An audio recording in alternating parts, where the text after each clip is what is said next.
Hello बच्चों, चलिए प्रश्न को देखते हैं। तो दिया गया प्रश्न है कि नाइट्रोजन स्थिरीकरण का क्या अर्थ है।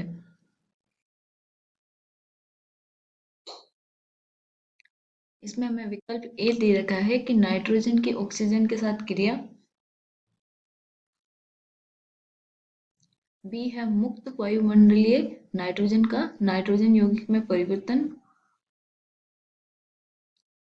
सी विकल्प है कि नाइट्रोजन युक्त यौगिकों का मुक्त नाइट्रोजन में परिवर्तन। डी क्या है, विनाइट्री कारक जीवाणु की नाइट्रोजन यौगिक पर क्रिया। तो हमें पहले समझना है कि नाइट्रोजन स्थिरीकरण होता क्या है और कौन सा विकल्प हमारा सही है। तो चलिए सबसे पहले देखना है मुख्य अवधारणा। मुख्य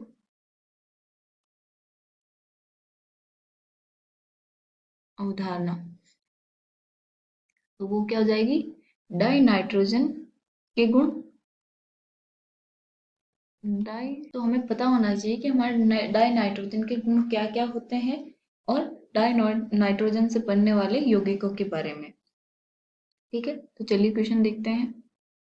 नाइट्रोजन स्थिरीकरण क्या होती है, ये एक रासायनिक प्रक्रिया होती है जिसमें जो हमारा N2 होता है डाई नाइट्रोजन, वो वायुमंडल में उपस्थित अन्य गैसों से अभिक्रिया करके नाइट्रोजन यौगिक में परिवर्तित हो जाता है, और जैसे कि नाइट्रेट, नाइट्राइट और अमोनिया के रूप में। और जो हमारा N2 होता है कि डाई नाइट्रोजन, वो कुछ सूक्ष्म जीवों को छोड़कर सभी के लिए बेकार होता है, उसका कोई उपयोग नहीं होता है। लेकिन इसके बने यौगिकों का उपयोग हम बहुत करते हैं, जैसे अमोनिया, नाइट्रेट और नाइट्राइट का। तो चलिए इसको लिख लेते हैं हम। नाइट्रोजन स्थिरीकरण एक रासायनिक प्रक्रिया है जिसमें डाई नाइट्रोजन N2 वायुमंडल में उपस्थित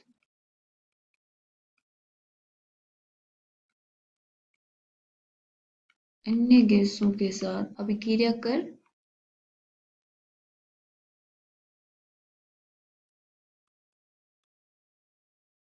नाइट्रोजन यौगिक बनाते हैं। इसी प्रक्रिया को नाइट्रोजन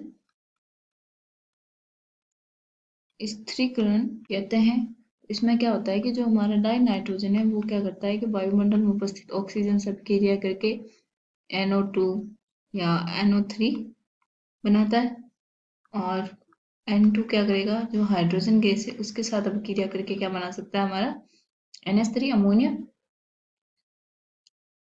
अब हमारा जो N2 है, उसका उपयोग सूक्ष्म जीवों को छोड़ के कहीं पे भी नहीं होता है, लेकिन इसके जो यौगिक बनते हैं उसका उपयोग होता है।